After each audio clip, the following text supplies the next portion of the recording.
जी, तो प्यारे बच्चों कैसे हैं आप? मैं उम्मीद करता हूँ कि आप सब ठीक होंगे। आज हम बात करेंगे आपसे कॉन्सेप्ट ऑफ मोल की। आज की वीडियो में हम ये स्टडी करने वाले हैं और जानेंगे कि अगर ये मोल का कॉन्सेप्ट क्या है।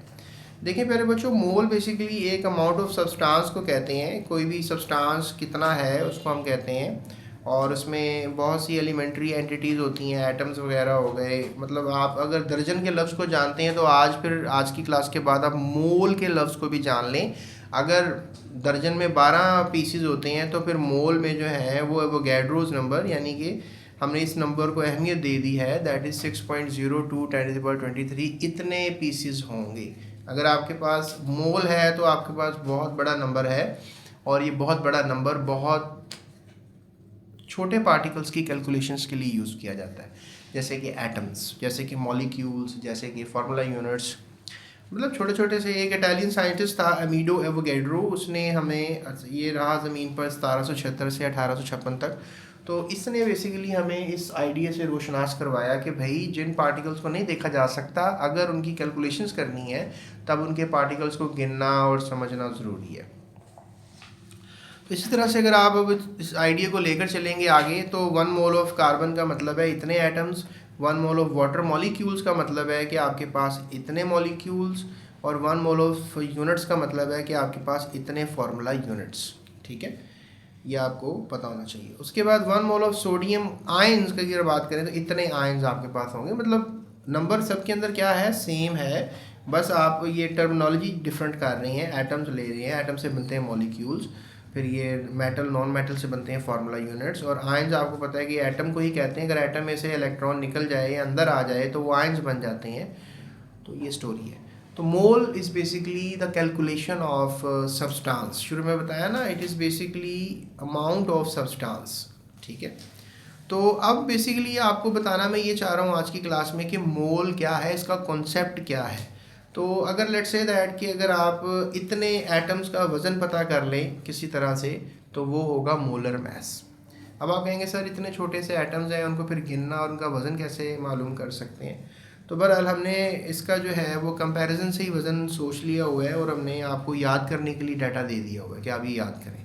अगर 1 मोल ऑफ कार्बन आइटम्स की बात होगी तो 12 ग्राम आपने याद करना है। ठीक है, इसके लिए आपने क्या वज़न याद करना है, 12 ग्राम वज़न याद करना है। यानी अगर आपके पास चम्मच के अंदर कोयला, कार्बन होता है ना वो भी, या डायमंड वो भी प्योर कार्बन होता है, तो अगर 12 ग्राम होगा तो आपके पास 1 मोल कार्बन है।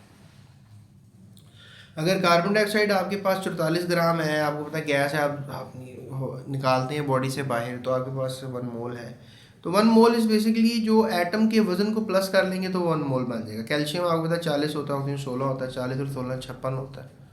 ठीक है, तो इस तरह कार्बन 12 है, ऑक्सीजन 16, 16 16 32, 16 और 12 32 और 12 44, तो कार्बन 12 होता है। ये प्रोडक्ट टेबल में वजन लिखे हुए हैं सारे, मतलब मोलर मैस आपको प्रोडक्ट टेबल से मिल जाएंगे, you don't need to worry कि कहाँ से मिलेंगे।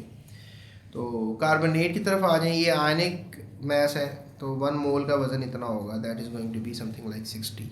तो मोल कॉन्सेप्ट में ये भी चीज़ ली जाती है। कार्बन टेट्राक्लोराइड का वज़न लेंगे 154 होगा, that is going to be the molar mass of. तो आपको बोर्ड में ये शॉर्ट क्वेश्चन आ सकता है कि भी मोलर मैस कैसे निकालते हैं। तो मोलर मैस निकालने के लिए एटम्स को क्या करना पड़ता है, प्लस करना पड़ता है। कार्बन टेट्राक्लोराइड में कार्बन और 4 क्लोरीन है, तो कार्बन का वजन 12, ठीक है, जमा 4, और ये मल्टीप्लाई करना है आपने, मल्टीप्लाई बाय 35.5।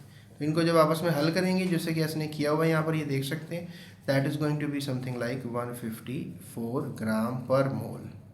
तो ये आपने क्या निकाल लिया, कार्बन टेट्राक्लोराइड का क्या निकाल लिया, मोलर मैस निकाल लिया। ठीक है, अच्छा एक खासियत मैं आपको लेक्चर के वाइंड अप पे और बताऊंगा कि अगर आप मोल्स निकालना चाहते हैं, अगर आपके पास वज़न है और आप मोल्स निकालना चाहते हैं, तब भी आप निकाल सकते हैं।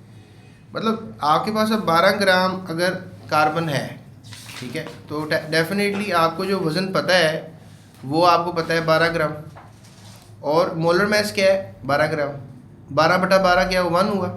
तो 1 मोल, ये तो कह रहा हूँ मैं आपको कि अगर 12 ग्राम आपके पास होंगे तो 1 मोल आंसर होगा। लेकिन अगर लेट्स से दैट आपके पास 12 ग्राम नहीं है, आपके पास कितने हैं, 6 ग्राम है, तो आंसर क्या आएगा,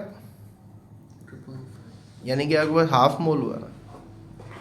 तो अगर आपके पास क्या आया, थ्री आपके पास ग्राम है कार्बन, तो 3/12 क्या आंसर आएगा, 0.03 या 0.33 समथिंग।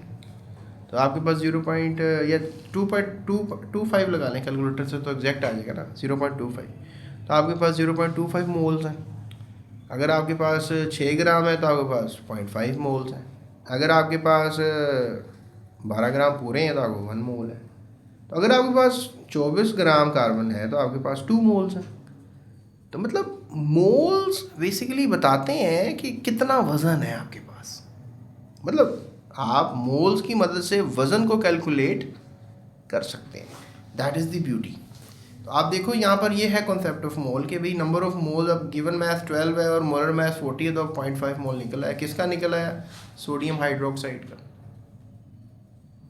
इसका भी तो वजन होगा ना, 23 + 16 + 1 और 23 24 और 16 40, तो 40 लिखा हुआ है। तो इस तरीके से जो है आप क्या निकाल सकते हैं, मोल्स। अगर आपके पास वजन है किसी चीज़ का, आपको मैस पता है, तो आप उसके मोल्स को कैलकुलेट कर सकते हैं।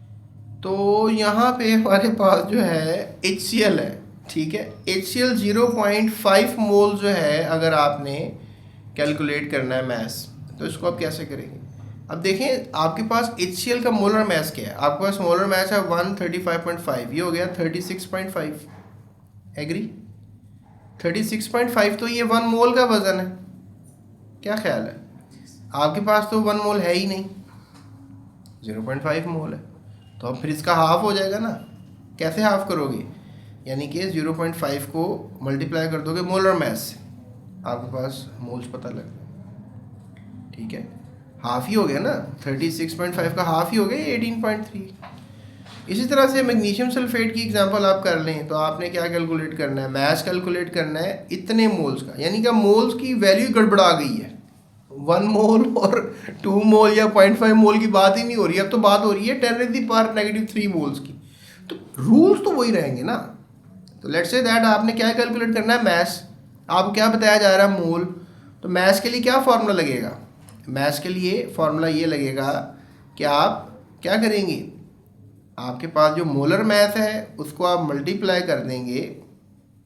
ये आपने बल्कि मोलर मैस निकाल लिया, ठीक है। ये आपके पास मोल्स हैं, तो मोलर मैस को आप किससे मल्टीप्लाई कर देंगे, मोल से। ये बताया था ना मैंने आपको मोल्स निकालने के लिए, कि आपके पास मोलर मैस जो भी होगा उसको किससे मल्टीप्लाई कर देंगे, मोल से, ताकि क्या निकाल लें, मैस निकाल लें।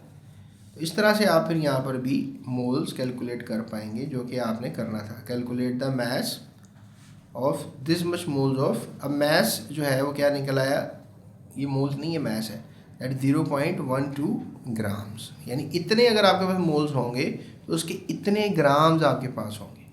और अगर आप ये वाली टेस्ट चेक, क्विक चेक 4.1 करना चाहते हैं, तो यूट्यूब सर्च बार पे लिखें quick check 4.1 space GS Academy, आपको मेरी ये वाली वीडियो मिल जाएगी, जिसमें आप ये सारे क्वेश्चंस को वहाँ पर मेरे साथ कर सकते हैं, ठीक है।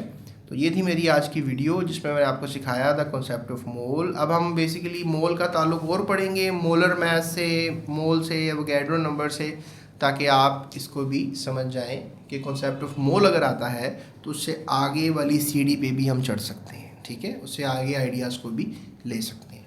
और इस वीडियो को कम से कम आप 4 दफ़ा सुने, ताकि आपके दिमाग में कन्फर्म हो जाए कि कॉन्सेप्ट ऑफ मोल क्या है, ठीक है। That's it, thank you so much, अपना ख्याल रखिएगा। जाते चैनल को सब्सक्राइब लाजमी कीजिएगा।